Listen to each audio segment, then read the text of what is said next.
4 মাসের কোন পত্রিকা খুলে একটা ব্যাংক লুটের খবর আপনারা দেখাতে পারবেন না। গত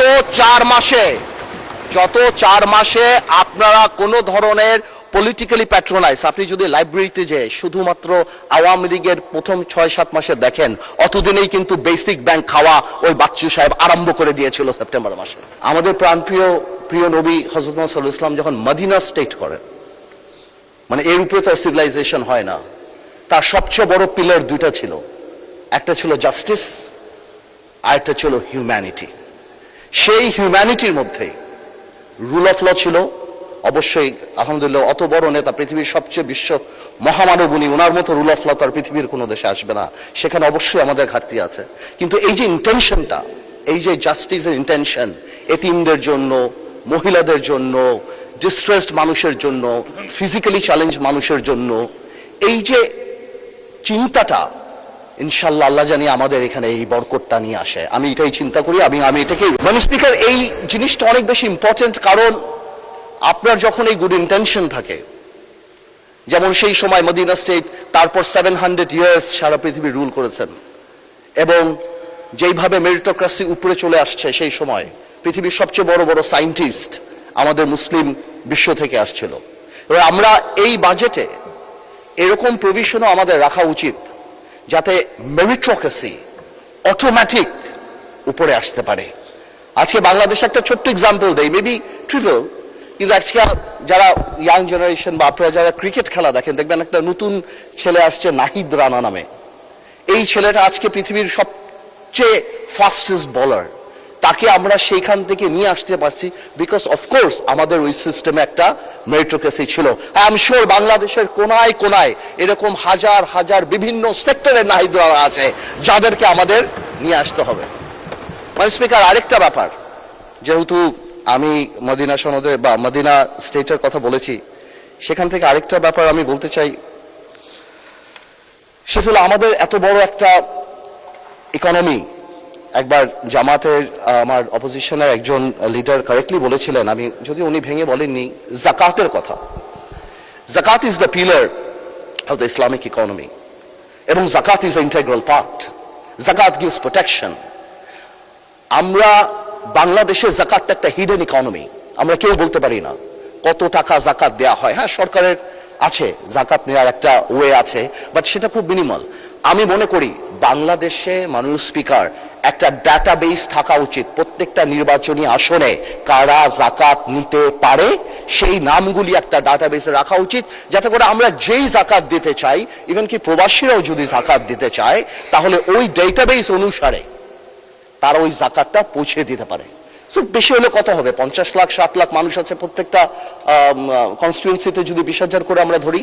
কিন্তু এতে কি হবে, উই মাস্ট প্রমোট দ্য জাকাত। যেমন আগেই বললাম, জাকাত আমাদের ইকোনমির অনেক বড় টিঙ্কার ব্যাপার, এবং নিশ্চয়ই মানুষ জাকাত দেয়। জাকাতের বাদও দেখেন এত মসজিদ মাদ্রাসা যে হয়, নিশ্চয়ই মুসলমানরা দান করে, তাই তো হয়। মানুষ জাকাত দিতে চায় কিন্তু পারে না। আপনি নর্মাল ওয়েবসাইট দেখেন না মানুষ speaker, what website sells? It doesn't sell product, it sells convenience. আজকে যদি এরকম ওয়েবসাইট আমাদের থাকে, যেখান থেকে বা অ্যাপ থাকে, যেখান থেকে তাদের কাছে কার্ড থাকে, তাদেরকে আইডেন্টিফাই করতে পারি।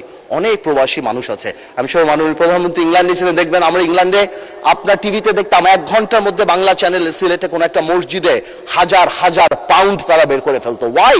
Because of accessibility. আমার মনে হয় যারা জাকাত প্রাপ্য তাদেরকে আমাদের এই সুযোগ করে দেওয়া উচিত, যাতে জাকাতটা আরো অনেক পপুলার হয়। অ্যাট দ্য সেম টাইম আমি প্রপোজ করব যে একটা জাকাত টেলিভিশন যাতে আমরা ইন্ট্রোডিউস করতে পারি, যাতে বাংলাদেশে যারা জাকাত নিতে পারে, যারা প্রাপ্য, তাদেরকে আমরা জাকাত যারা দিতে পারে সেই জনগোষ্ঠীর কাছে পৌঁছে দিতে পারি। এখন out of sight out of mind, অনেকে ইচ্ছা করলেও দিতে পারে না। জাকাতের সাথে আরেকটা কথা আমার একজন মাননীয় সংসদ সদস্য বলে গেলেন, রিবা বা সুদের কথা। এটাও আমাদের একজন বলে গিয়েছিলেন, আমাদের মাননীয় সংসদ সদস্য জামাতে ইসলামের, উনিও বলে গিয়েছিলেন। আমি কারেক্টলি বলি, আমি জানি এই কথা বললে হয়তো আমাকে অনেকে প্রোগ্রেসিভ মনে করবে না, ইটস ট্রু, এটা হতেই পারে, বিকজ আমরা এমনভাবে কনভেনশনাল ব্যাংকিং বা শাইলক সিস্টেমে আমরা যেভাবে ঢুকে গিয়েছি, এটা আমরা রাতারাতি পরিবর্তন করতে পারবো না। কিন্তু এটা সত্যি কথা যে পৃথিবীতে এখন Islamic banking is the trend. আপনি ইংল্যান্ডে যান, এটা সত্যি কথা, আপনি ইংল্যান্ডে যান, আপনি Al Rajhi bank, Maybank, Ahli bank, Gatehouse, Islamic Bank of Malaysia, এবং মাননীয় প্রধানমন্ত্রী যখন মালয়েশিয়াতে ছিল সেখানেও আমি বিবিসি একটা নিউজ দেখেছি about Islamic economy and Islamic শিল্প।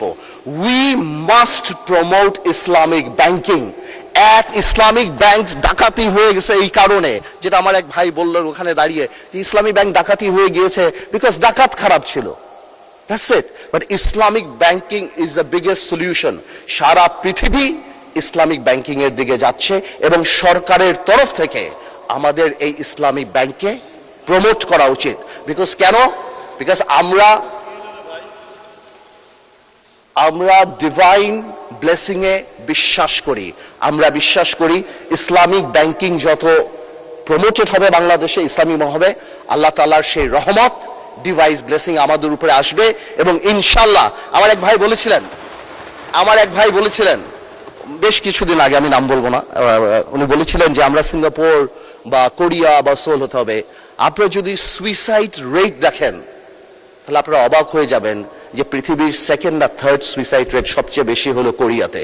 সো আমরা ডেভেলপমেন্টের সাথে শান্তি চাই, আমরা ডেভেলপমেন্টের সাথে ডিভাইন ব্লেসিং চাই, আমরা ডেভেলপমেন্টের সাথে আল্লাহ তাআলার রহমত চাই, যাতে আমরা শান্তিতে থাকতে পারি বাংলাদেশে। মাননীয় স্পিকার, একটা কথা তো রাইটলি চলে আসে, যেই কথাটা বারবার বলে, স্পেশালি আমাদের অপোজিশন থেকে বলা হয় বাজেট নিয়ে, যে এই বাজেটকে আমরা রিকভার করতে পারবো কি পারবো না, বা আমরা কি যেই পরিমাণ অর্থ আমাদের recover, because NBR doesn't have a good track record. এটা একদম দিবালোকের মতো সত্য। আমার দাঁড়িয়ে বললে তো হবে না যে না আমরা এটা করতে পারবো, এনবিআর ট্র্যাক রেকর্ড ভালো না, কিন্তু এটা মানতে হবে এনবিআর এর ট্র্যাক রেকর্ড কবে ভালো না? এনবিআর এর ট্র্যাক রেকর্ড তখন ভালো না যেই 17 বছর there was state patronised corruption in this country, তখন এনবিআর রেকর্ড ভালো না। যখন এই বাংলাদেশে বাজেটই করা হতো, সেই দরবেশ লোটাস কামালের একটা গ্রুপ মিলে যাদের কাজই ছিল কিভাবে আমরা বাংলাদেশকে লুট করব, এবং যেহেতু তাদের লুটের প্রসেসটা যাতে খুব সিম্পল হয়, যে পাইপলাইনটা এনবিআর এর ডিরেক্টর থেকে আরম্ভ করে যে প্রসেসটা, তারা সবাইকে করাপ্টেড করতো। আর জনগণকে কি দেখানো হতো? জনগণের দেখা হতো পদ্মা সেতু, 20,000 কোটি টাকার সেতু, যেটা 40,000 কোটি টাকা দিয়ে বানিয়ে একটা সিম্বল অফ অ্যারোগেন্স। ঠিক যেমন মমতাজ আর তাজমহল অনেকে বলে সিম্বল অফ লাভ, আমিও সেটাকে বলতাম শাহজাহান সাহেবের সিম্বল অফ অ্যারোগেন্স, যে কারণে সেই সময় সব ধ্বংস মানুষের হাত কেটে দেওয়া হতো, কিন্তু উনি ওটা নিয়ে ব্যস্ত ছিল।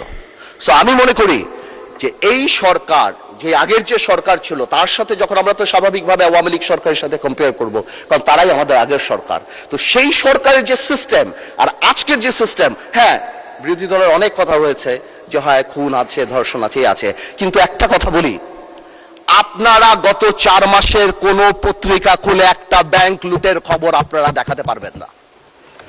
গত 4 মাসে আপনারা কোন ধরনের পলিটিক্যালি প্যাট্রোনাইজ, আপনি যদি লাইব্রেরিতে যে শুধুমাত্র আওয়ামী লীগের প্রথম 6-7 মাসে দেখেন, অতদিনেই কিন্তু বেসিক ব্যাংক খাওয়া ওই বাচ্চু সাহেব আরম্ভ করে দিয়েছিল সেপ্টেম্বর মাসে। তো সুতরাং হ্যাঁ, বেনিফিট অফ দ্য ডাউট আমাদেরকে দেন ইনশাল্লাহ, যেহেতু আমাদের নিয়ত ভালো, যেহেতু আমরা একটা ওয়েলফেয়ার স্টেট করার চেষ্টা করছি,